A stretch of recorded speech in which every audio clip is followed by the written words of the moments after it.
Dans le précieux nom de notre Seigneur Jésus, et je lui rends grâce pour la vie de chacun de nous,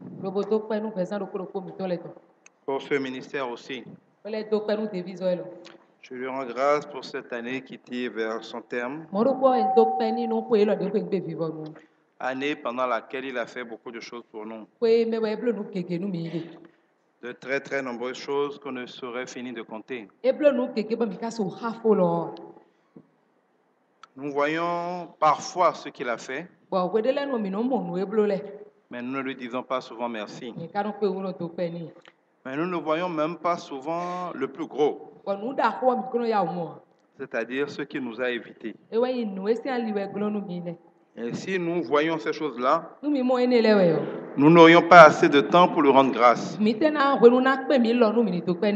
Nous passerions tellement de temps à le remercier que nous n'aurions plus de temps pour nous plaindre de ce qui ne va pas encore. Ce n'est pas un détail. L'action de grâce n'est pas un détail. Ça détermine la qualité de votre vie.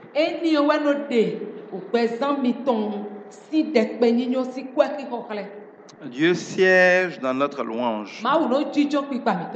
C'est notre louange qui fait le trône pour Dieu. Et Dieu ne restera jamais quelque part où il n'y a pas de trône pour lui. Si dans une vie il n'y a pas de louange, si dans une vie il n'y a pas d'action de grâce, cela voudra dire qu'il n'y a pas de place pour Dieu. Beaucoup de gens disent je vais à l'église, je prie, je jeûne, mais je ne vois rien changer. Parce que Dieu n'est pas là. Vous pouvez insister que Dieu finisse par agir une fois.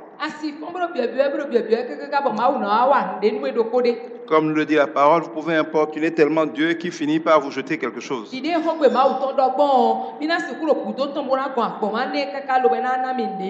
Et certains comptent sur ça et disent oui, Dieu a dit qu'il faut l'importuner jusqu'à ce qu'il donne. Vous pouvez importuner quelqu'un pour qu'il donne une fois. Mais je vous mets au défi d'importuner quelqu'un pour qu'il vous donne tout le temps, tous les jours. Donc si votre seule relation avec quelqu'un c'est de l'importuner pour avoir, vous n'aurez jamais rien.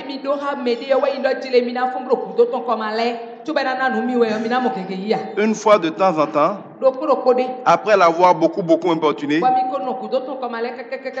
il vous jettera quelques miettes et la misère recommencera. Et c'est pour ça que beaucoup de gens disent qu'ils sont en train de faire beaucoup d'efforts en attendant qu'un jour Dieu finisse par se décider à les bénir. Dieu finisse par choisir de leur faire grâce. Et les chrétiens ont l'impression qu'ils sont un peuple en attente de Dieu. Tout cela est bien faux. S'il est vrai que Dieu peut venir ponctuellement agir, dans la Nouvelle Alliance, dans le Nouveau Testament, nous sommes censés avoir dépassé ce niveau-là. Dieu vit en nous. Dieu règne en nous. Son trône est chez nous. Notre vie est sa maison. Nous sommes censés être des temples de Dieu. Et c'est dans son temple que Dieu est censé vivre. Nous ne devons donc pas chercher Dieu jusqu'à ce que de temps en temps il vienne agir. Dieu doit y régner en permanence. Et s'il y règne en permanence, s'il y vit en permanence, il y agira en permanence. On n'aura plus besoin de faire beaucoup d'efforts pour avoir de petites bénédictions. On n'aura plus l'impression que nous parlons beaucoup et que Dieu ne nous entend jamais. Ça, vous avez ce sentiment-là. Quand Dieu n'habite pas chez vous, mais Dieu ne peut pas habiter chez quelqu'un s'il n'y a pas de trône pour lui. Et le seul trône sur lequel Dieu s'assoit, c'est la louange. La parole de Dieu nous dit que les murs de notre bonheur s'appellent, les murailles de notre bonheur s'appellent salut. C'est-à-dire que quoi qu'on veuille dire d'abord là, il faut que tu aies le salut. Et il faut que tu sois sincèrement né de nouveau. Je ne dis pas il faut que tu ailles souvent à l'église. Je dis qu'il faut que tu sois né de nouveau. Naître de nouveau suppose que quelqu'un est mort en toi. Ce quelqu'un qui est mort en toi, c'est celui qui en toi faisait comme il veut. Celui qui en toi vivait comme il veut. Celui qui avait des projets. Celui qui avait des caractères. Celui qui avait des envies. Ce quelqu'un-là doit mourir. Parce que ce quelqu'un-là n'était que la marionnette du vieil homme, du diable en toi. Il y a des gens qui sont bornés. Ils sont têtus. Ils sont bouchés. La parole de Dieu sur eux coule comme de l'eau sur le dos d'un canard. Comme le dit le Seigneur, ils ont des yeux pour voir. Ils ne voient rien. Des oreilles pour entendre. Ils n'entendent rien. Un cœur pour comprendre. Ils ne comprennent rien. Ils viennent à l'église 20 ans. Leur vie s'est dégradée par 20. Conclusion que les gens les voient là. Quand on dit à Missa Ito là, c'est une manière de se moquer de Dieu.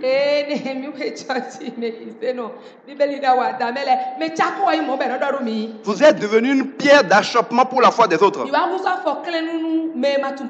Votre vie fait honte à Dieu. Et on peut citer votre vie pour démontrer que votre Dieu n'est pas vivant.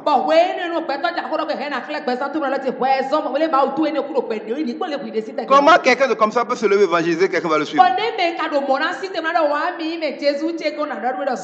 Tu vas voir un manière qui va te devenir pour le suivre, aller voir son Dieu, tu vas le suivre.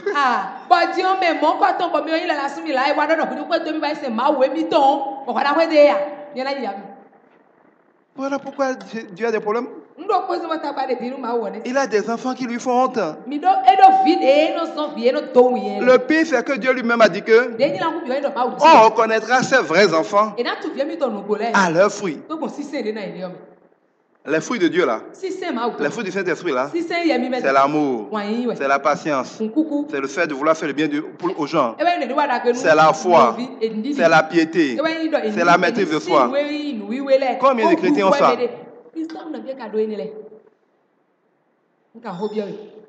Si les païens devaient décider de ne suivre que ceux qui ont ça là, il n'y a pas beaucoup de païens à l'église.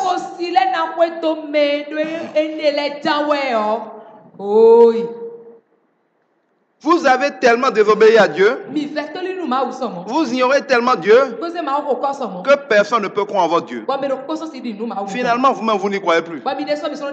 Vous y allez parce qu'il faut y aller. Mais si tu ne peux plus croire en Dieu, tu vas croire en quoi?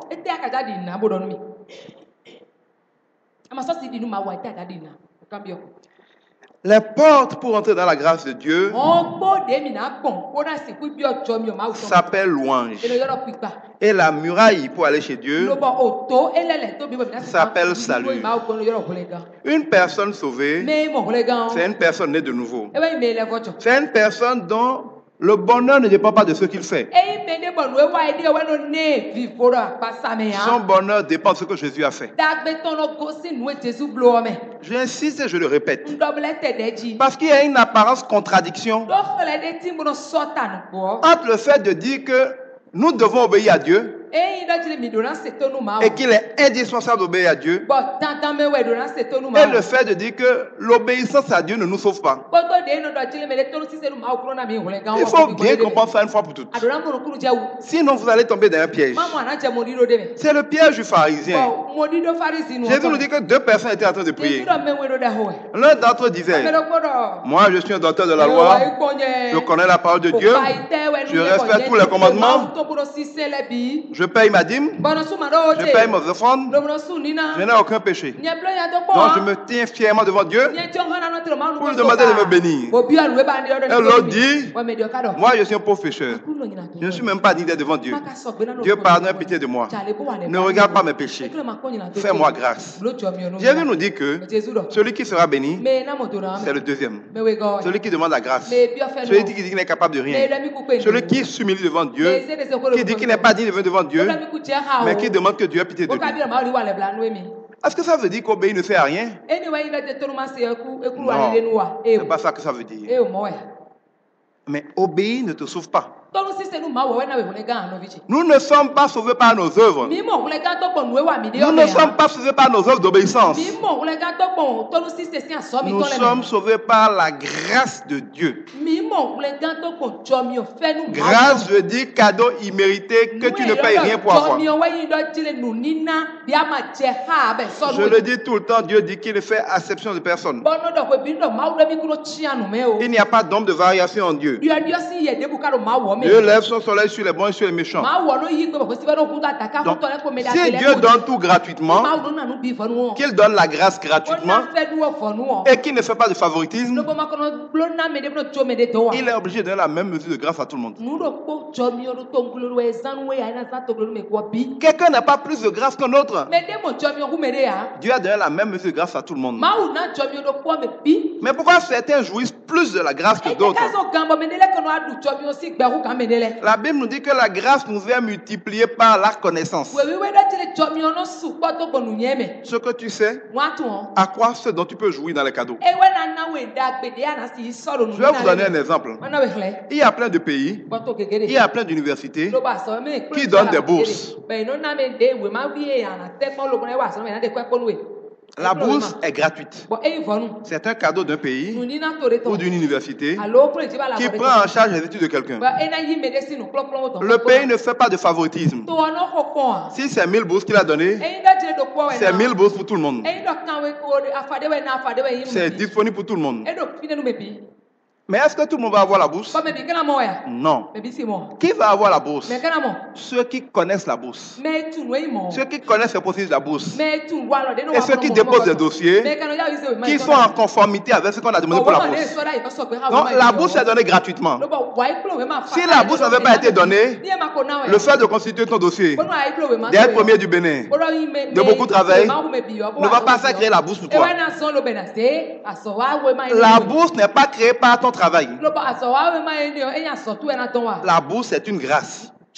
Mais quand la grâce est faite, ceux qui la connaissent le mieux, ceux qui connaissent le mieux faire procédure, et ceux qui obéissent le mieux à faire procédure, c'est eux qui vont jouir de la grâce.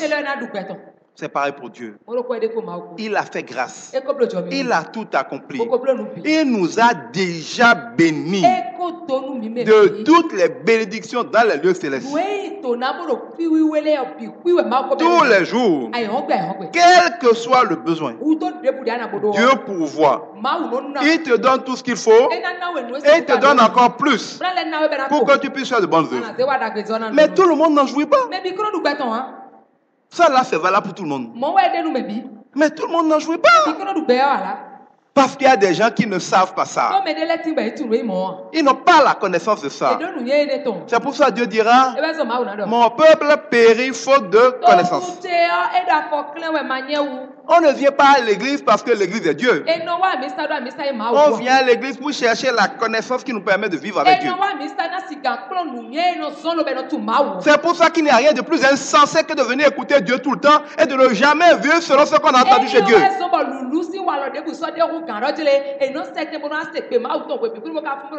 Certains parmi vous viennent tous les jours. On parle tous les jours. Ils entendent tous les jours. Mais quand tu vois leur comportement, tu te demandes s'ils sont fous, s'ils sont bornés, s'ils sont bouchés, ou s'il y a quelque chose qui ne va pas dans leur cerveau.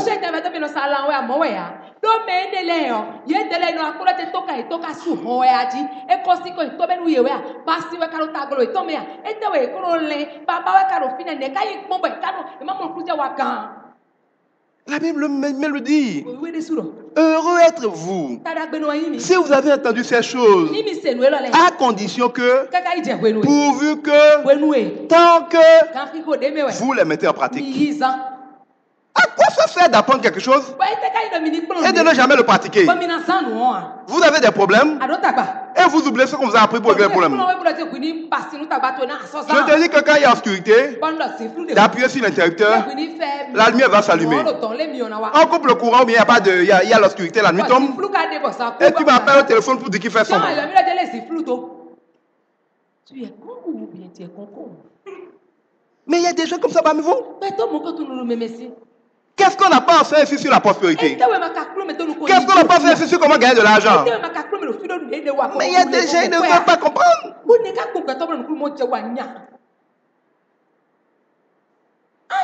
Les gens disent attends Dieu, attends Dieu.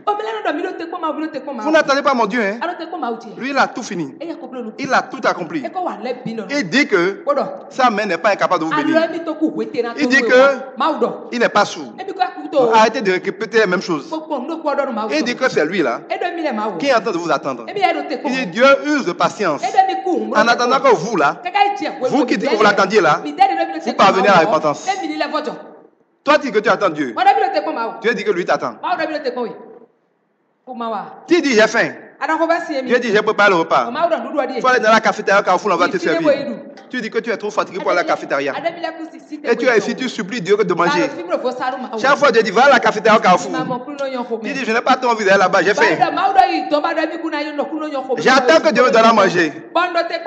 J'ai dit d'aller à la cafétéria. Il envoie des gens pour dire va à la cafétéria.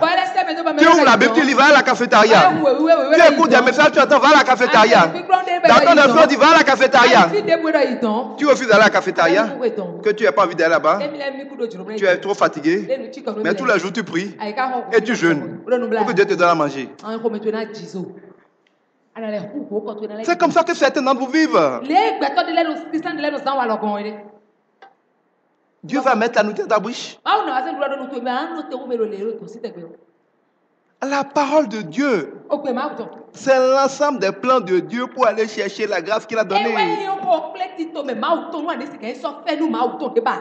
Chaque instruction de Dieu, chaque commandement de Dieu, chaque conseil de Dieu a un chemin qui te montre pour trouver ce qu'il t'a donné. Et chaque interdit de Dieu est une mise en garde pour dire par là, Satan t'a tendu un piège. Désobéir à Dieu, faire ce qu'il a dit de ne pas faire, c'est courir dans les pièges de Satan. Refuser de faire ce qu'il a dit de faire, c'est refuser la solution. Alors pourquoi tu pries? Écoutez-moi bien. Si vous ne voulez pas obéir à Dieu, arrêtez de prier. Ne vous fatiguez pas à jeûner. Restez dans vos maisons, ne priez pas venir pour arriver à l'église.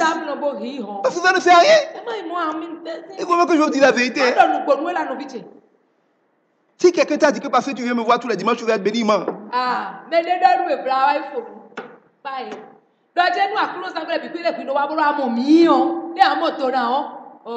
comme ça. Le maître a plein d'élèves dans sa classe. Il y en a qui deviennent clochards. Il y en a qui deviennent milliardaires. Il y en a qui deviennent docteurs. Il y en a qui deviennent présidents. Ça dépend du maître. C'est pas la même chose d'enseigner à tout le monde.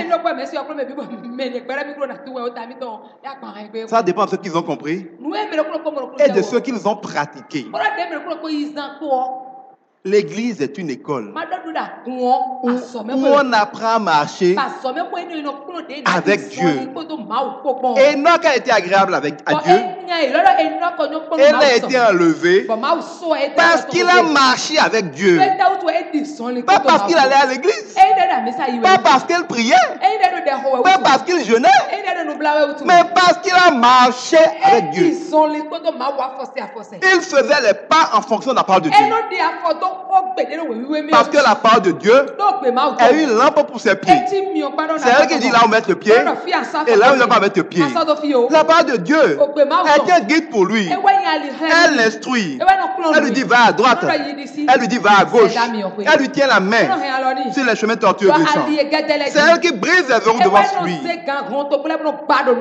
C'est ça la parole. C'est pratique. C'est un chemin. Vous dites Jésus. Mais Jésus est la parole.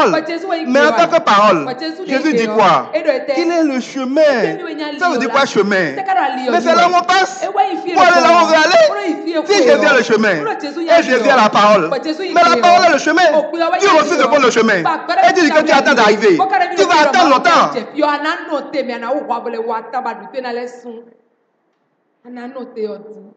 Tu ne comprends pas. Tu veux aller à l'endroit.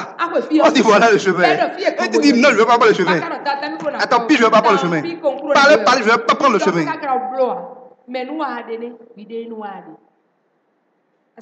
Il est le chemin, c'est ça que ça veut dire. Il n'est pas un chemin. S'il était un chemin, il y aurait d'autres chemins. Mais malheur pour toi, ou bonheur pour toi, il n'est pas un chemin. Il est le chemin. Il est le seul chemin qui a été donné aux hommes pour aller au Père. Personne ne vient au Père sans passer par Jésus. C'est clair, c'est absolu, c'est incontestable. Tu n'as pas vu Jésus, tu n'auras jamais le Père.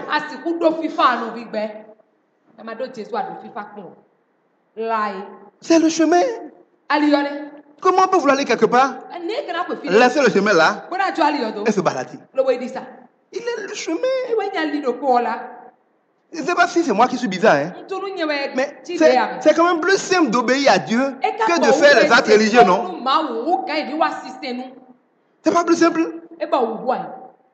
Pense comme il a dit de penser. Il dit que rien ne t'inquiète, que rien ne te trouble, tout est éphémère, que rien ne t'inquiète.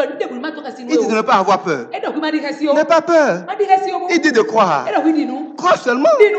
Il dit si on porte ta tunique, donne ton manteau. Si on te gifle, donne la deuxième jour. Vous dites, mais c'est bizarre. Ce n'est pas bizarre. C'est le chemin de la puissance. C'est le chemin de la paix. C'est le chemin de la victoire. Quand il t'a dit de faire comme ça, fais comme ça. Et tu vas voir, c'est ça la puissance. Tu vas voir, c'est ça la force. Qui toi tu es maintenant? Pour trouver que ce qu'il dit n'est pas logique. Lui, il existe depuis toujours. C'est lui qui crée tout le monde. C'est lui qui a tout créé. Et c'est lui qui maintient tout. Tout a été fait pour lui. Tout a été fait par lui. Tout a été fait en lui. Il est le chemin. Il est la vérité. Toi, tu dis que tu n'es pas d'accord avec lui. Et maintenant, tu es d'accord avec qui? Mais entre nous maintenant. On appelle ça en mathématiques preuve par l'évidence.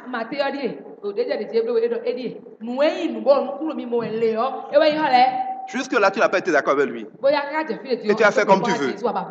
Ta vie donne quoi? C'est ça, donne la jolie. Ça te plaît? Moi, si c'est que ta vie donne te plaît, il faut libérer les chaises. Je vais appeler d'autres personnes pour les occuper. Parce que Jésus n'est pas venu pour tout le monde. Hein. Jésus n'est pas venu pour tout le monde. Il est venu pour ceux qui sont chargés. Pour ceux qui sont fatigués. Ceux qui sont accablés. Ceux qui sont perdus. Ceux qui ont besoin de solutions.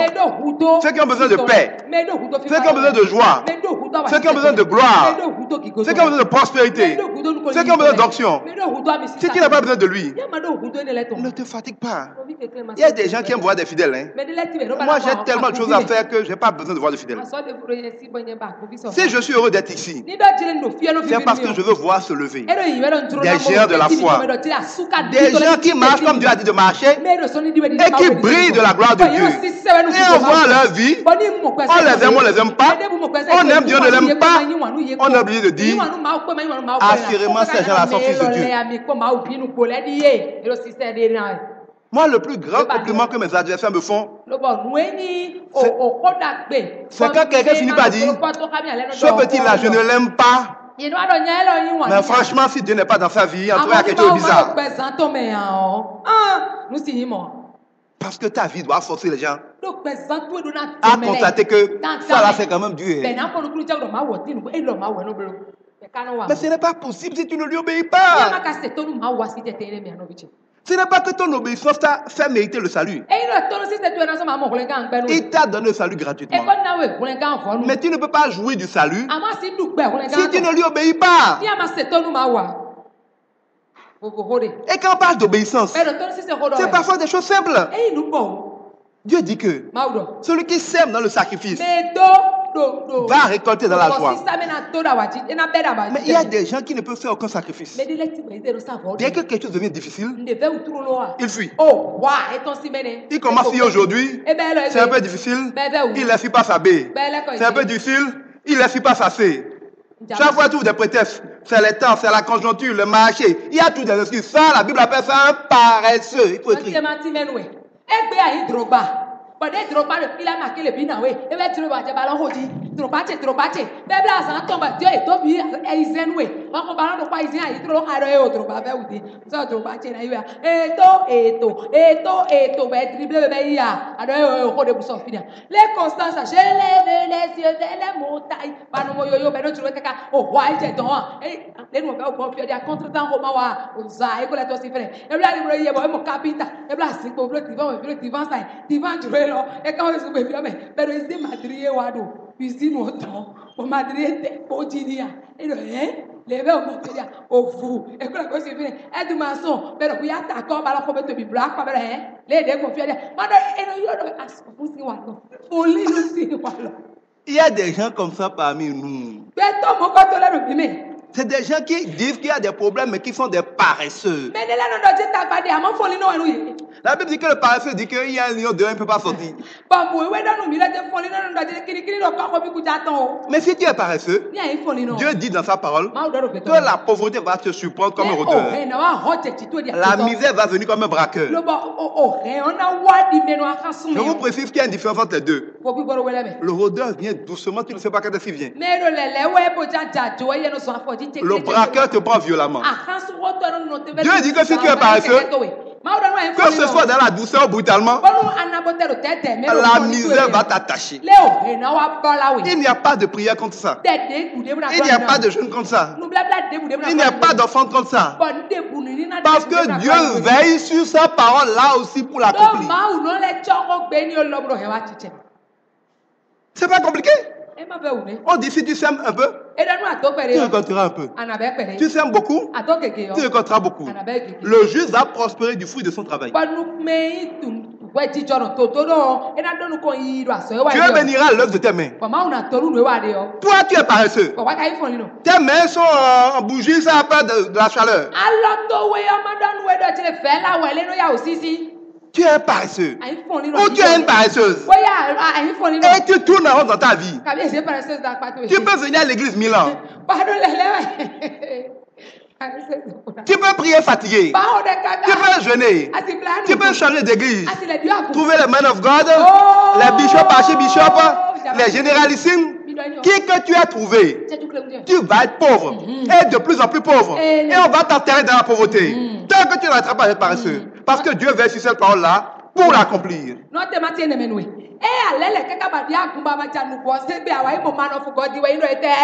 Reçois au nom de Jésus.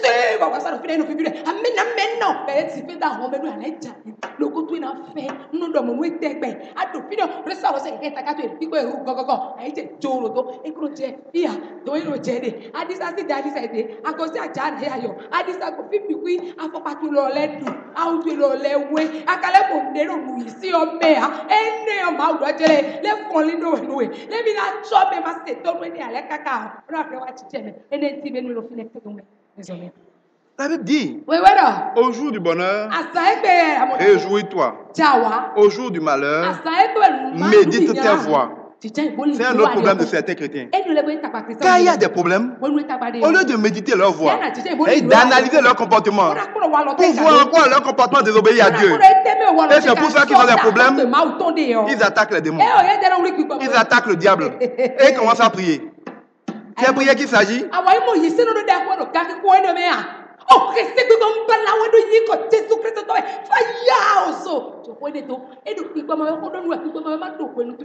Finalement, ils ont des torticolis à force de secouer la tête.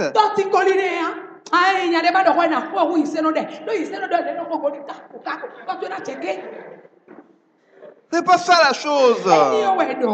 On ne vous a pas dit de vous battre contre le diable. Jésus a déjà vécu le diable. Vous n'êtes pas là pour battre contre le diable. Si les hommes pouvaient se battre contre le diable, Jésus n'aurait pas besoin d'aller à la croix. Donc s'il est passé à la croix, tu ne peux rien faire contre le diable. Donc toi tu crois que quand tu pries là, tu luttes contre le diable? N'importe quoi. Tu ne luttes pas contre le diable. Jésus l'a vaincu. Tu ne combats pas pour la victoire. Tu combats dans la victoire de Jésus contre le diable.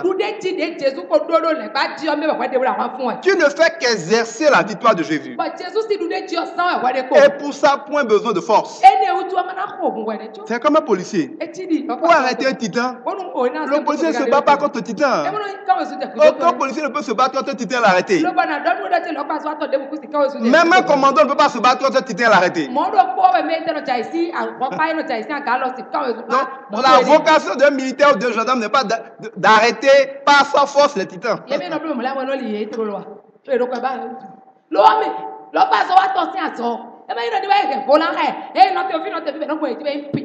Mais pourtant, le policier va arrêter le titan. Pourquoi? Parce que l'État a la puissance. Parce que l'État est victorieux. Et que n'importe quel titan connaît l'État. Il sait qu'il peut tuer le nombre de policiers qui veut, rien va se passer. Mais il ne peut pas faire n'importe quoi avec l'État. Si un policier enlève son uniforme et il se met devant un titan, le titan va l'écraser, on va le fester encore, on va dire là tu es braqueur.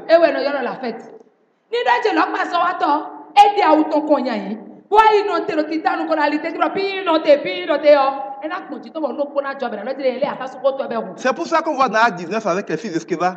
Si quelqu'un n'est pas né de nouveau et veut chasser les démons, c'est les démons qui le chicotent et il fuit nu comme dans la vie d'Acte 19.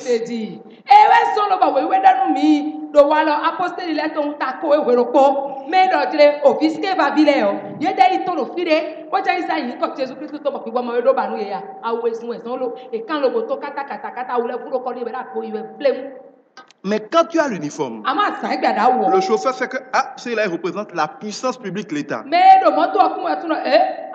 Même si tu ne fais pas le mouvement, tu lèves juste la main. Ce n'est pas toi qui le respecte en s'arrêtant. C'est l'État que tu représentes qui le respecte. Même si tu es son petit frère, tu es né. À cause de l'uniforme qui montre que tu représentes l'État, ce titan chargé de milliards appartenant à un milliardaire va te respecter. C'est ça un chrétien. Quand tu es investi du salut, quand tu es en Christ, c'est que Christ est en toi. Quand tu as le casque du salut, quand tu as l'uniforme de Jésus-Christ, tu n'as pas besoin de t'agiter, de casser ton cou. Les chrétiens, là, quand leur requête de prière est importante, ils s'agitent beaucoup plus.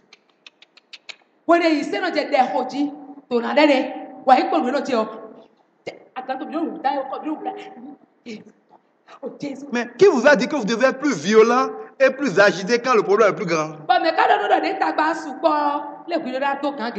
bien que vous devez prier beaucoup plus longtemps quand le problème est beaucoup plus grand? Si c'était vous qui devez réveiller Lazare, vous allez veiller 3 nuits et 3 au minimum. Hein, si ce n'est pas 41 jours de jeûne. Jésus a dit 2 fois pour le réveiller. Il n'a pas fait plus que pour guérir les malades.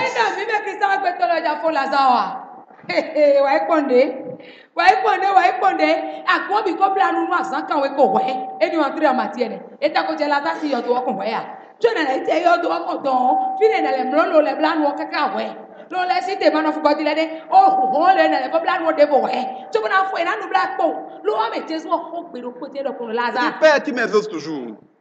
Lazare, lève-toi.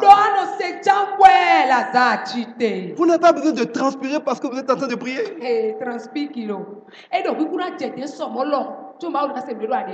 Mais parce que prier, c'est appuyer un interrupteur spirituel. C'est pas toi qui agis, c'est Jésus qui agit. Toi, tu ne fais qu'activer Jésus. L'équivalent, c'est l'interrupteur. Quand tu veux allumer une petite ampoule, ou une lumière, ou une maison, ou une ville, ou un bateau, ou un pays, c'est un interrupteur. Un bébé peut l'allumer.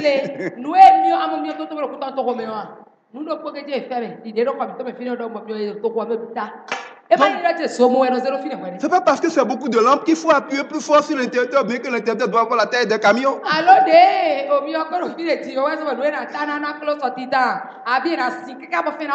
Non, la vitesse à laquelle ton cou bouge ou ta tête bouge sur le cou, ne détermine pas la puissance de ta prière.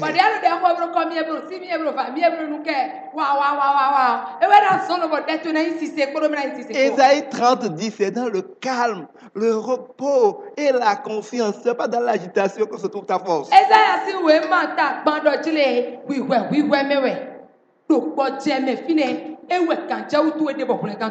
Tout ça pour dire que tout est accompli. Tu n'as aucun mérite. Tout a été donné par grâce. Et tu es obligé de rendre grâce pour ça. En rendant grâce à Dieu pour ça, tu établis un trône de louange. Et c'est sur ce trône de louange-là que Dieu va s'asseoir pour continuer de te servir ce qu'il t'a déjà accompli. Mais la plupart des gens sont ingrats. Ils ne veulent pas rendre grâce à Dieu. D'abord parce qu'ils pensent qu'ils méritent quelque chose. Ça, c'est fréquent dans les chrétiens. Comme il a prié toute la nuit dernière, il estime que parce qu'il a fait une veille de prière, il doit avoir un exaucement. Comme il a jeûné 41 jours, Dieu doit récompenser son jeûne. Comme il a payé sa dîme, Dieu doit récompenser sa dîme. Les gens disent, mais pourquoi j'ai payé ma dîme et maintenant je n'ai plus d'argent? Dieu te doit quoi? Qu'est-ce que tu as que ce n'est pas lui qui t'a donné? Mon enfant ne peut pas me dire qu'il a été premier en classe, que où est son cadeau? Si je veux lui faire un cadeau, c'est autre chose. Mais quel mérite il a? Qu'est-ce que lui il a fait pour arriver là? Mon mouton ne peut pas avoir des petits et me dire que comme je suis prêt à payer ces petits.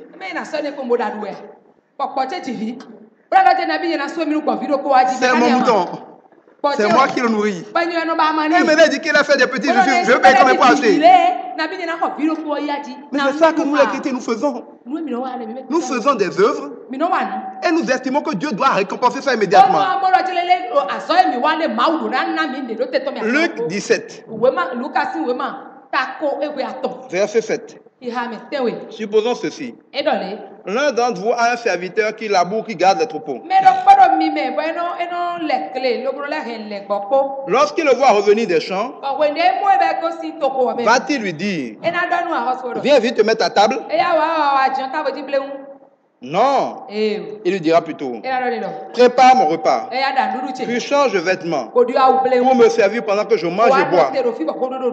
Après quoi, tu pourras manger et boire à ton tour. Il n'a pas remercié son serviteur d'avoir fait ce qui lui était ordonné. N'est-ce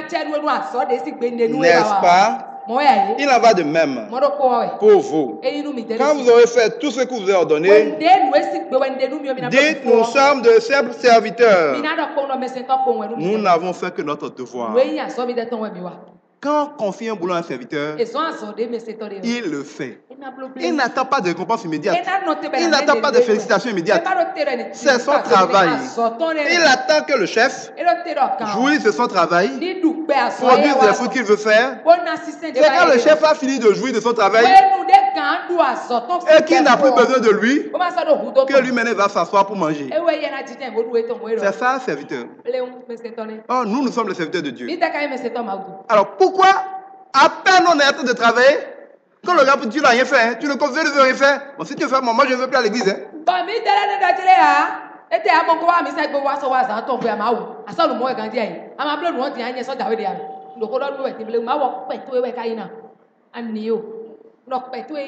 Ce n'est pas toujours qu'on le dit, mais notre cœur le pense. J'ai été à l'église 3 fois. Rien n'a changé dans ma vie. On va laisser ça d'abord. Tu vas aller où avec ça? Il te doit quoi? Quand ton papa te dit balayer, tu balayes. Il doit te faire un cadeau pour ça. Il te dit de lui fermer la porte, tu fermes la porte. Il te doit quoi pour ça?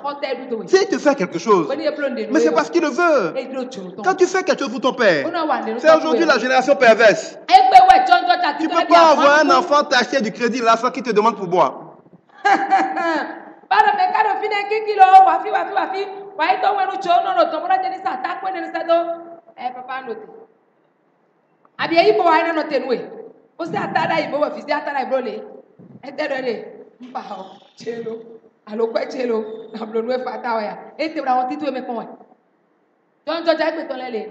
Mais ce n'est pas censé être le cas. Et quand vous avez cette mentalité, vous êtes un orgueilleux. Et Dieu résiste aux orgueilleux. Il brise les orgueilleux. Et il fait grâce aux humbles. Ceux qui disent je ne suis rien, je n'ai rien, je suis pauvre de cœur. Si ce n'est pas le Seigneur, que je vais même me lever. Tout lui appartient. C'est un bon Dieu. Que sa volonté soit faite. Que lui règne simplement. Je lui fais confiance. Je le sais. Sans faire de calcul. Dans les bons jours, je le sais. Dans les mauvais jours, je le sais. On me bat, je le sais. On me persécute, je le sais. Dans l'abondance, je le sais. Dans le manque, je le sais. Si on me tue, je le sais. La mort m'est un gain aussi. La vie m'est un gain aussi. Comme Job, je refuse de maudire l'Éternel. Je ne le maudirai pas. Mes yeux verront mon Rédempteur. C'est ça le cœur de louange. C'est ça le cœur d'action de grâce. Mais ce n'est pas ça le cœur de beaucoup de chrétiens. Et c'est pour ça que Dieu ne les exauce pas. Toi qui es là, si tu es dans le feu, tu vois un mendiant, tu dis alors, toi tu as de l'argent, non? Tu as dit donner aux gens, donne-moi. Tu vas lui donner? Tu n'as pas vu que je suis mendiant?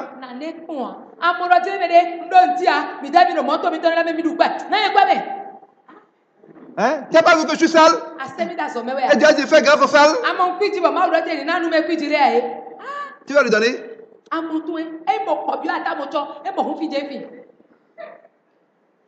Vous-même qui êtes là, si quelqu'un réclame quelque chose qui devrait relever de votre faveur, est-ce que vous lui donnez? Vous ne lui donnez pas.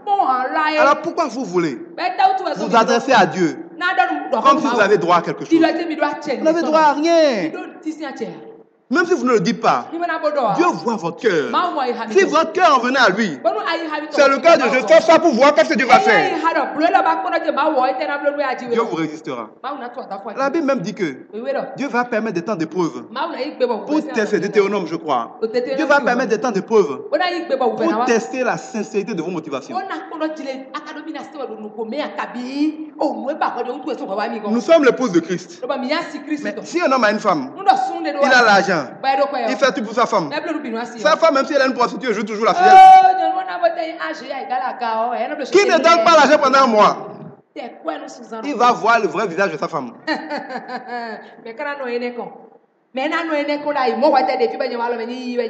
C'est dans les épreuves, c'est dans les difficultés qu'on voit le cœur vraiment de quelqu'un. Oh, Dieu connaît ça là. Il est la sagesse écalée. Donc quand quelqu'un dit Seigneur, je te suis, je viens à l'église, je jeûne, je suis au SC. Dieu dit ah bon, nous allons tester tes mobiles. Mais c'est l'histoire de Job. Quand Dieu a dit, tu as vu Job, c'est mon fidèle, c'est mon serviteur. Qu'est-ce que Satan a dit? Il dit, il est ton serviteur parce que tu l'as béni, parce que tu l'as protégé. Permets-moi de toucher à cette bénédiction et nous verrons s'il ne va pas te maudire. Qu'est-ce que Dieu a dit? Vas-y, mais ne touche pas à sa vie. Il peut en faire bien. Immédiatement, encore les femmes, comme Ève. Sa femme court pour dire maudit Dieu. Heureusement, Job dit non. Dieu a tout donné. Pourquoi n'aurait-il pas le droit de tout reprendre? Je ne maudirai pas l'Éternel. Satan n'a pas fini. Hein? Il va voir Dieu. Il dit là, j'ai touché ses biens. Il ne veut pas te maudire. Mais il n'y a rien de plus précieux pour un homme que sa vie. Laisse-moi toucher sa vie. Et on va voir s'il est vraiment sincère avec toi. On va voir s'il ne te maudit pas. Dieu dit ok, touche son corps. Fais-lui tout ce que tu veux. Mais ne le tue pas. Parce que même le diable ne peut rien vous faire. Si Dieu ne l'a pas permis, il n'y a pas un problème. Écoutez-moi bien, bien. Vous qui êtes bornés, qui ne comprenez rien par le Dieu, il n'y a pas un problème que toi tu peux avoir et que Dieu n'a pas permis. Personne ne peut rien faire sans que Dieu ne l'autorise. Même le sorcier, il ne peut rien faire si Dieu ne l'autorise. Si un problème t'arrive, si on t'a empoisonné, tu meurs, c'est que Dieu a permis que tu meurs. Si on t'a donné un accident spirituellement que tu meurs, c'est que Dieu a permis que tu meurs. Si Dieu n'a pas permis, Satan lui-même, il s'arrête à la limite que Dieu a fixée. C'est pour ça qu'ils disent, sourire sous les connaît le carrefour du chat.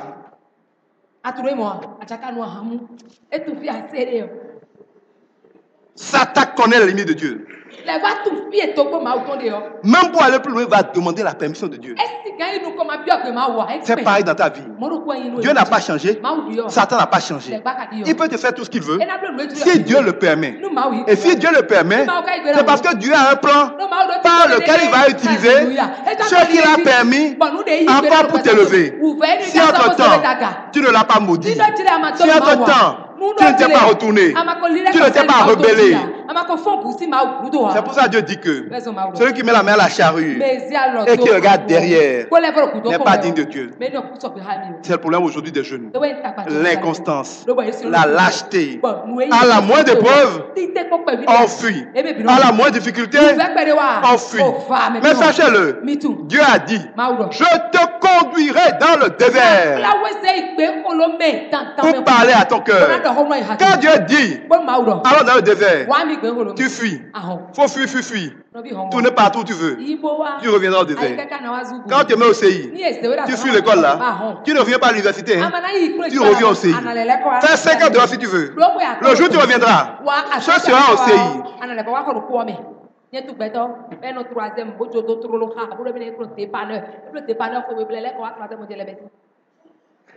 C'est clair? On ne fait pas Dieu. Le Fils de Dieu lui-même, Jésus-Christ, quand il a été baptisé, le Saint-Esprit l'a conduit dans le désert pour être tenté, pour être persécuté par Satan. Il ne pouvait pas fuir. Il avait envie de fuir, mais il n'a pas fui. Toi, tu veux fuir. Pour trouver Dieu où? David vous a déjà dit, où fuiras-tu loin de la face de Dieu sur cette terre? Cours vite, cours. Il faut pas même des ailes voler, tu vas aller vite. Tu tournes, tu vas tomber dans ses mains. Mais quand tu obéis lui, il faut être reconnaissant à Dieu et t'abandonner à Dieu et marcher selon Dieu pour que Dieu, en temps convenu, te donne ce qu'il te faut. Je crois que les chrétiens s'agitent trop. Vous tournez en rond dans un poulailler.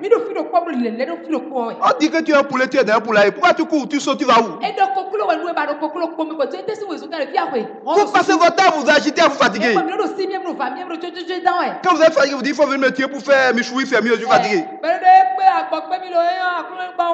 Et Satan s'il vient vous tuer pour faire Michoui. Mais il faut être calme. Tu es dans un poulailler. Tu ne peux aller nulle part jusqu'à ce que quelqu'un vienne ouvrir la porte. Donc quand tu es pris que quelqu'un vienne ouvrir la porte, calmez-vous.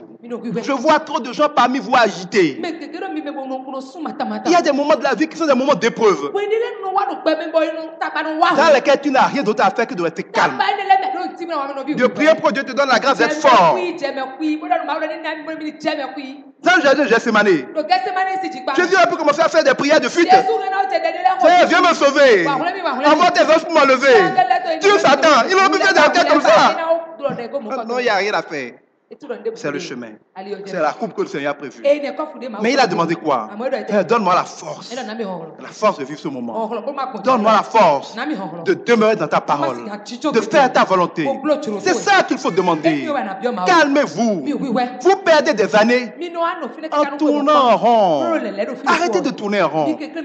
Quand on sort la parole comme ça, quand on sort la parole comme ça, le vieil homme en vous est fâché. Il dit, c'est quoi ça là? Pourquoi on va nous parler comme ça? Là qu'on va partir, il veut te perdre. Il t'a toujours perdu. Maintenant qu'on va t'ouvrir les yeux, il dit, fuis avant que tu aies fait le pas ouvert. Parce qu'il est là en toi. Depuis ta naissance, comme chacun de nous. Il est là à te manipuler. C'est Satan en toi. Tout ce que tu fais qui ne vient pas de Dieu vient du diable. Le diable t'appuie en toi. Dans ta conscience. Qu'on appelle le vieil homme. Il te manipule. Il te conduit. Il te téléguide. Et tu fais des choses insensées. Tu dois divorcer avec lui. Ce n'est pas toi contre Dieu. C'est le diable contre Dieu. Tu as un véhicule. Eux, ils sont les chauffeurs. La question, c'est à quel chauffeur tu donnes le volant. Tu ne peux pas venir à l'église en laissant Satan au volant. Ça ne fait rien. Ça ne sert à rien. Vous devez choisir de donner la direction de votre vie à Dieu. Et ce n'est pas une affaire qu'on peut faire à moitié. Vous devez comprendre qu'obéir à Dieu n'est pas un fardeau. Obéir à Dieu est un cadeau. On n'obéit pas à Dieu parce qu'on a peur de Dieu. On obéit à Dieu parce qu'on aime Dieu. Et parce qu'on aime Dieu, on prend plaisir à faire ce qu'il a dit. Sachant qu'en le faisant, on sera béni. C'est pour vous. Ce n'est pas pour Dieu. Mais dans tout cela, si vous voulez être définitivement sauvé, si vous voulez vivre vraiment dans la paix, il faut que Dieu soit en vous. Dieu en vous n'est possible que par l'action de grâce. Et nous allons le comprendre en lisant Luc 17. Là, nous allons au verset 11. C'est l'histoire des 10 lépreux que Jésus a guéris. Luc 17. Verset 11. Tandis que Jésus faisait route vers Jérusalem, il passa le long de la frontière qui sépare la Samarie de la Galilée.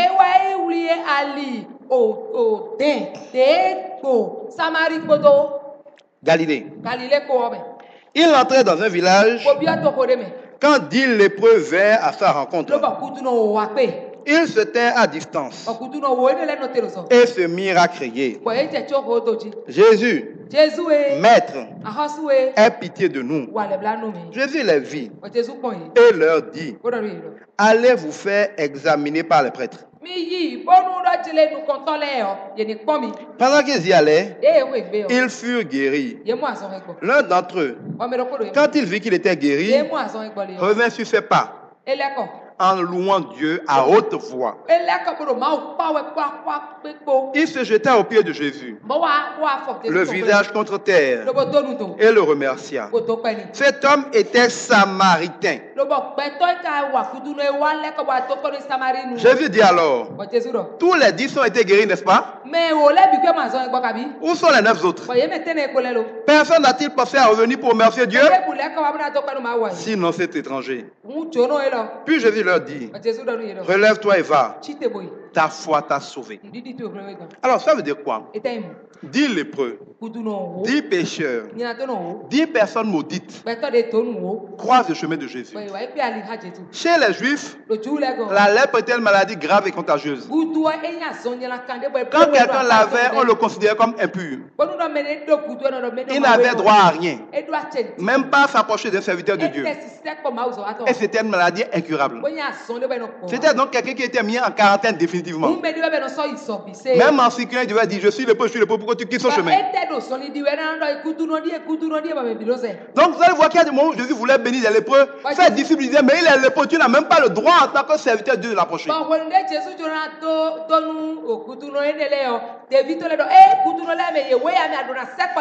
Ces 10 lépreux-là, Jésus ne devait même pas les regarder.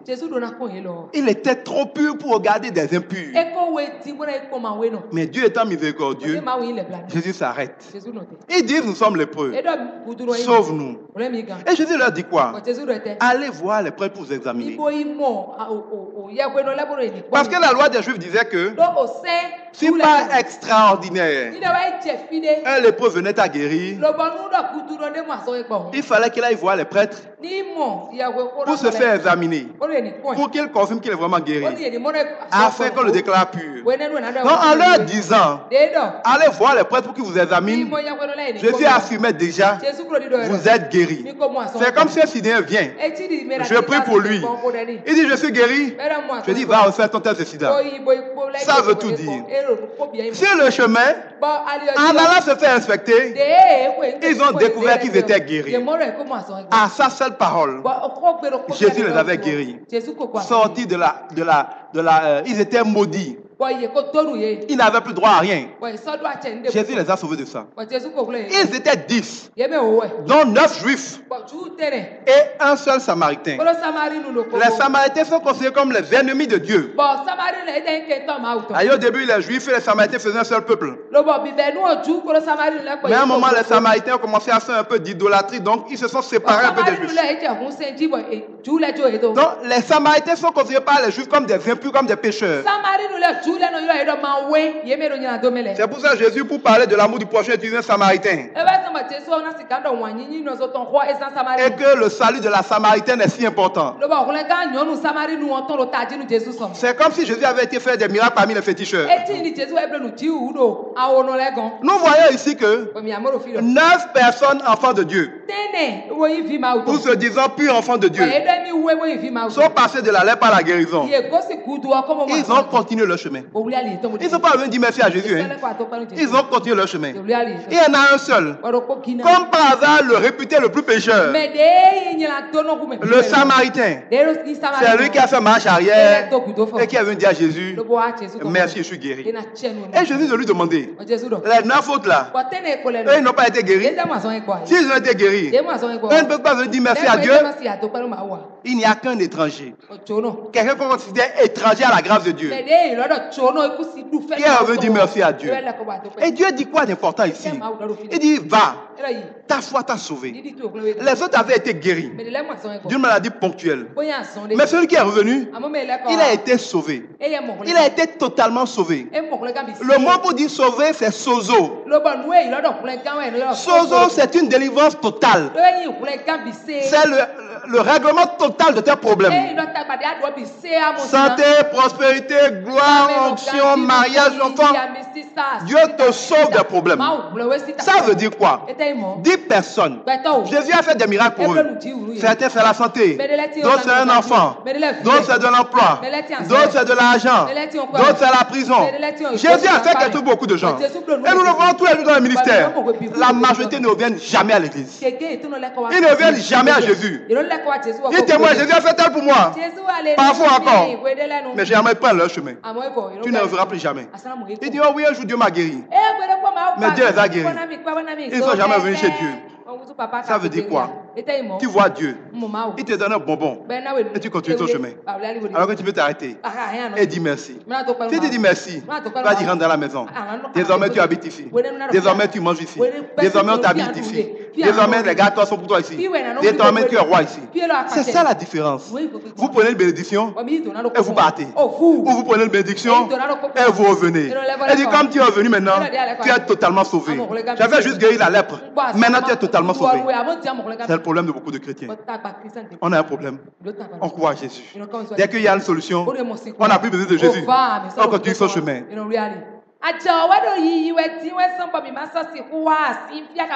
C'est stupide. On te donne échantillon. Et tu fuis le vendeur. Tu fuis. Quand tu as besoin d'argent, tu reviens pour blaguer avec les gens. Pour prendre encore un peu. Tu prends un serviteur de Dieu pour les insensés. Si nous avons l'amour de Dieu, nous ne sommes pas des insensés. Hein? Nous avons le discernement. Et nous savons ce que nous faisons. Quand nous le faisons, pourquoi nous le faisons? Vous ne pouvez pas vous moquer de Dieu. Quels sont les prétextes que les gens pour ne pas revenir à Dieu? D'abord, l'ingratitude. 2 Timothée 3 le dit, le monde sera ingrat. Vous faites comme si c'était votre droit que d'être guéri. Quand Dieu vous délivre trop facilement, vous pensez que ça allait de soi, c'est évident. L'ingratitude. Si tu es ingrat, tu es en danger. À celui qui ne peut pas dire merci pour les petites choses, Dieu ne lui confiera jamais de grandes choses. Comment tu traites Dieu pour les petites choses va déterminer comment Dieu va te donner pas de grandes choses. Il y a d'autres personnes qui diront que ils ne sont pas assez purs pour venir à Dieu. Il y a des gens qui disent bon, je vais venir à Dieu après pour le moment, je vis encore dans le péché. Laisse-moi quelques années, je vais me sortir puis je vais arriver.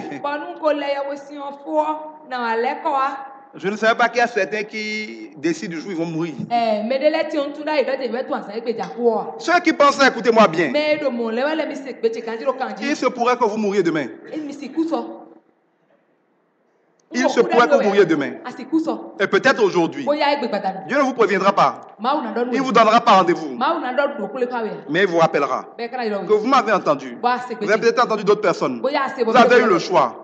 Vivez comme vous voulez. Pendant les 80 100 ans que vous êtes sur la terre. C'est ma belle-mère, père à son âme, qui disait, rira bien qui rira le dernier. C'est valable chez Dieu. Rira bien qui rira le dernier. Ris bien. Va bien en boîte. Fornique. Fais tes adultères. C'est pas grave, après je vais me mettre avec Dieu. Le tribunal pourrait être fermé avant que tu ne viennes te rendre grâce. C'est aujourd'hui qu'il a rendez-vous avec toi. C'est aujourd'hui qu'il faut tomber à ses pieds. Te repentir et arrêter. Ne te moque pas de Dieu. Tu ne vas pas jouer avec le temps alors que Dieu va le mettre des temps. Tu ne vas pas jouer avec les circonstances alors que lui le met des circonstances. Il voit ton cœur. Ment à tout le monde.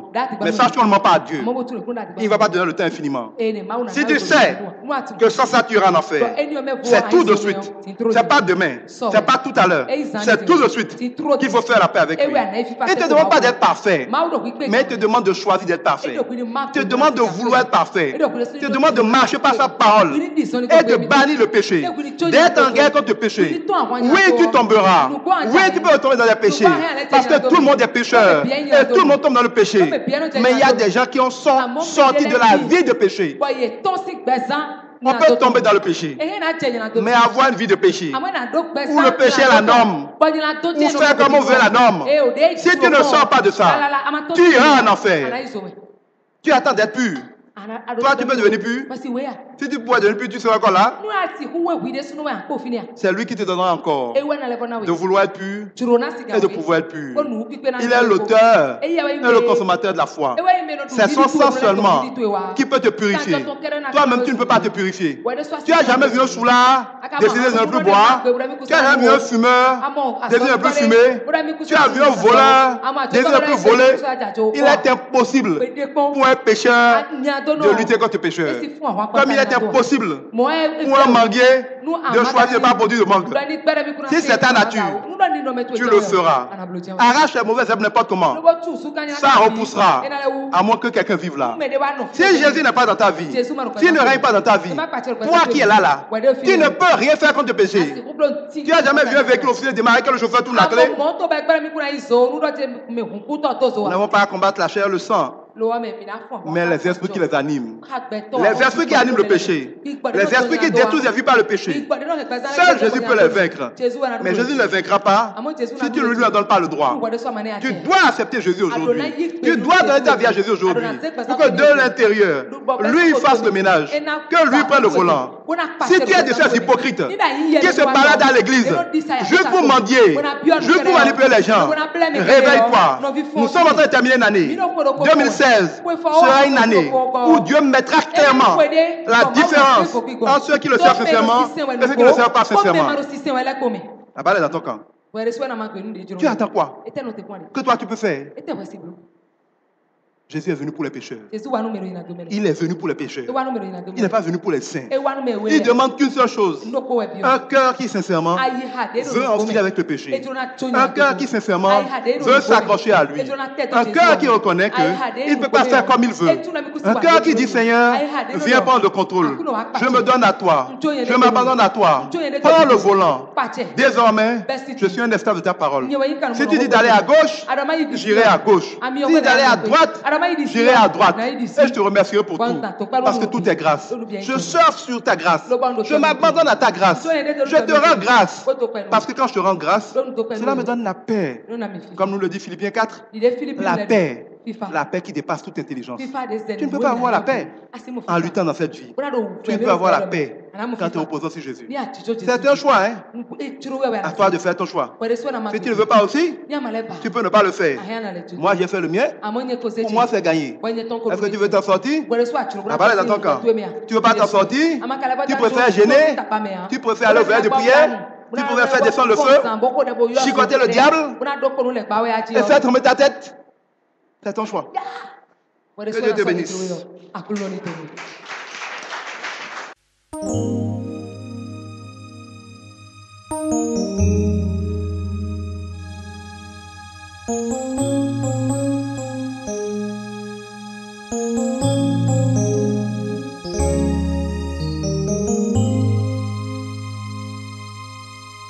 Prophétisons ensemble sur notre pays.